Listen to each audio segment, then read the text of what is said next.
आगे लाइफ अपन बनई बहुगे, पैसा खूबे कमाई बहुगे, तोरा से दूर चला जाई बहुगे, कबो न लौट के बहुगे।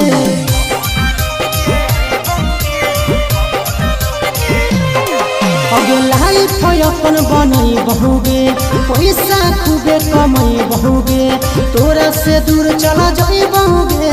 कबो न लौट के बहुगे।